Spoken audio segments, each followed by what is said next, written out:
Kain muna tayo. Ane. Tayo may pupuntahan maya-maya, ha? Ane. May pupunta tayo maya-maya. Saan tayo pupunta?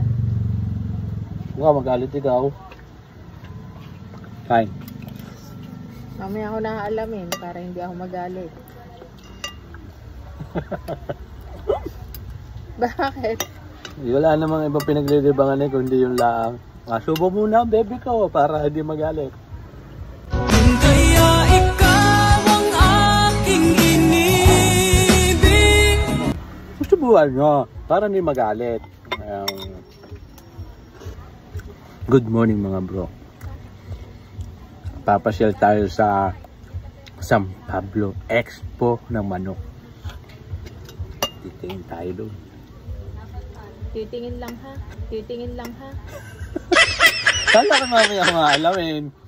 Titingin tayo doon mga bro ng ano. Kung may mga kursunadahan tayo sa mga sumisikat na breeder ngayon. Hindi naman talaga totally sikat na sila. Sumisikat pa lang. Ay di tayo makikisakay.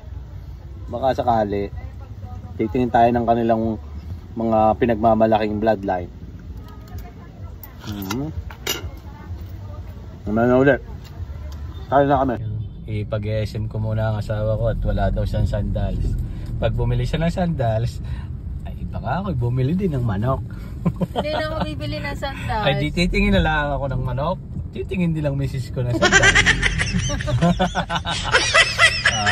Going to San Pablo Convention Center. Laganapin ang Expo San Pablo Convention.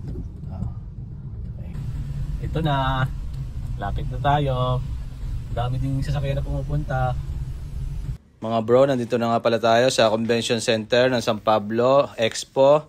Bago nga pala kayo makapasok dyan, kailangan nyo munang i-scan yung kanilang QR code. Ito na nga, tinuna natin yung booth ni Sabong Pinas para kumuha tayo ng isa niyang broodcock na SBR. Solid naman, kahit nanunuka, nanunurot ng kaunti, okay na din.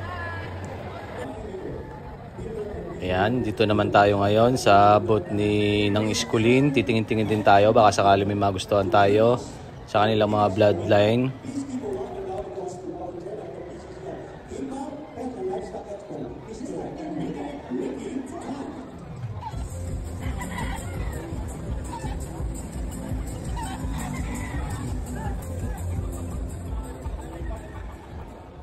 Kaso solid ang presyo, hindi kaya ng budget, baka magalit na si Mrs. Siya nga pala mga bro, dito pala sa Expo, hindi lang mga manok makikita nyo, marami din dito mga reptile, mga iguana, python, tarantula, at marami pang ibang mga species ng mga hayop ng reptile.